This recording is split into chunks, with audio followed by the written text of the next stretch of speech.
mag-grocery dahil wala na kaming stock sa aming tindahan.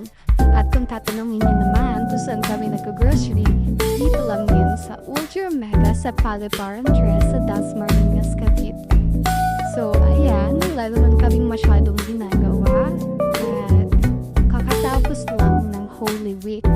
So, tamang usap-usap lang. May paganyan-ganyan ka pa. Baw naman ng kamay. So, dito na kami sa aming car. Try na tayo. So, tara na at umuwi na sa aming bahay. At samahan niyo naman ako mag-ayos ng aking paninda.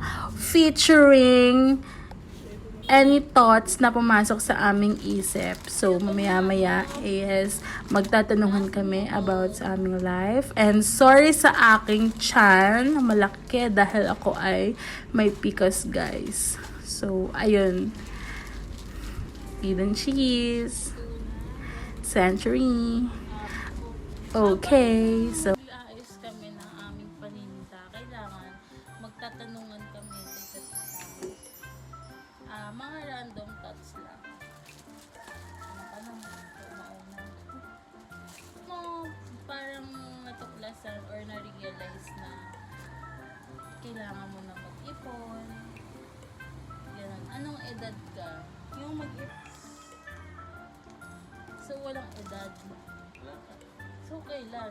40 years Nasa isip old ko na siya, pero wala pang kung marami ka bang binabayaran, so wala ka pang nasa isip mo na sa isip ko. lakasan mo kasi wala naman tayong mic, hindi pa tayo nakakabili yung mic dito. Kasi Wala pang sa ngayon kasi maraming binabayaran. So, tuition ako, bayad ng bill. So, yung sinasahod ko, sakto lang. Wala natitira pa. May mga extra additional pang gastos. Diba? Ganun. Pero, pag makagraduate naman ako, dali naman na yan eh.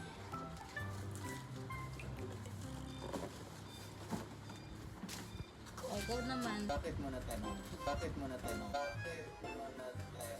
Iyak ka lang magtanong eh. Kung hindi nang gaya, tatanong mo bakit sunod tanong. Malaman kung mature ka na ba o hindi. Kasama puso mo pa rin ang pagiging argument. Oo, mahirap lang.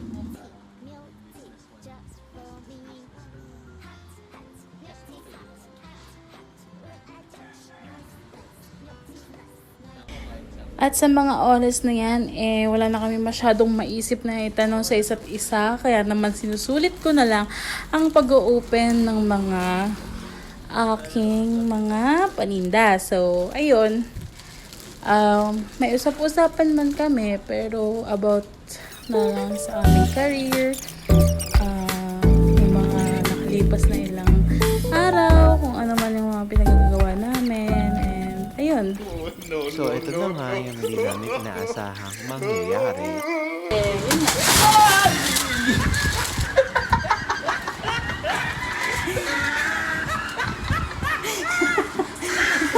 Highlights.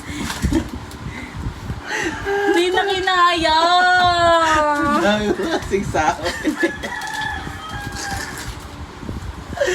Ay, naku guys. Hindi na tayo natapos ang aming book. So, ayan nga, tawang-tawang guys. Ito yung itsura. And yan naman, pumunta na lang kami sa kabilang bahay at bisitahin naman natin